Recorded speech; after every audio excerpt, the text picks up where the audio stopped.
আসসালামু আলাইকুম, সবাইকে ঈদ মোবারক। আজকে ঈদের দিন, তাই সকাল সকাল গোসল করে বের হয়ে পড়লাম নামাজের উদ্দেশ্যে।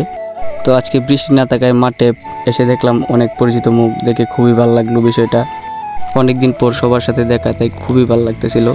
তারপর মাঠের কার্যক্রম শেষ করে চলে গেলাম বাড়ির উদ্দেশ্যে। মাঠ থেকে এসে সব আত্মীয় স্বজনরা মিলে কুরবানির উদ্দেশ্যে গরুকে প্রস্তুত করতেছিলাম। কিছু লোক ব্যস্ত ছিল গরুর পা বাঁধা নিয়ে, এবং আমি দূর থেকে দেখতেছিলাম। গরুটা অনেক শান্ত এবং বৃহৎ সাইজের হওয়াতে আমরা খুব ইজিলি তাকে ফেলে দিতে পারছিলাম।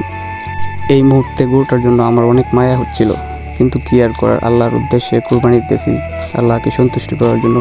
ওই বিষয়টা ভেবে আবার একটু আনন্দিত হচ্ছিলাম যে আল্লাহর রাস্তায় কুরবানি হচ্ছে। সর্বোপরি দিনটা ভালোই যাচ্ছিল। মনটা একটু খারাপ ছিল। আমরা দুই ভাইয়ের মধ্যে আমার ছোটো ভাই রাব্বির লাস্ট ইয়ারে ডিফেন্সে চাকরি হওয়ার কারণে এই বছর সেইটা বাড়িতে করতে পারে নাই, তাই নিজেকে একটু একা একা লাগছে। যদিও ভিডিও কলে একটু পরপর কথা হচ্ছিল, কিন্তু ভিডিও কলে কথা বলা আর বাস্তবে থাকার মধ্যে অনেকটা তফাৎ। তো যাই হোক, এখন ভিডিওতে দেখা যাচ্ছে আমাদের শ্রদ্ধেয় বড় ভাই লিকসন ভাই গরুর গলাটা খুব শক্তভাবে চেপে ধরছেন, এবং আরও 2-3 জন গরুর মাথাটা অনেক শক্ত করে চেপে ধরছে। যেহেতু গরুটা অনেক বড়, তাই লড়াচড়া করতেছে একটু বেশি। আর আমাদের নাইম হুজুর জবাই করতেছেন।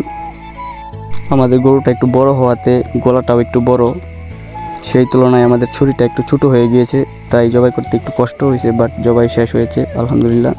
এবার সবাই লেগে পড়লো গোস্ত কাটায়। তো দেখতে পাচ্ছি এলাকাবাসী অনেকেই আছেন এখানে, সবাই গোস্ত কাটায় ব্যস্ত। এদিকে আমার এক বড় ভাই ইয়াসিন ভাই হাড্ডি কাটা নিয়ে ব্যস্ত। এখানে কেউই প্রফেশনাল কষাই নয়, সবাই আমাদের ভাই ব্রাদার। সবার কাজ করা দেখে আমারও একটু কাজ করতে মন চাইতেছে। সো আজকের জন্য এই পর্যন্তই। সবাই ভালো থাকবেন। আসসালামু আলাইকুম, আবারও ঈদ মুবারক।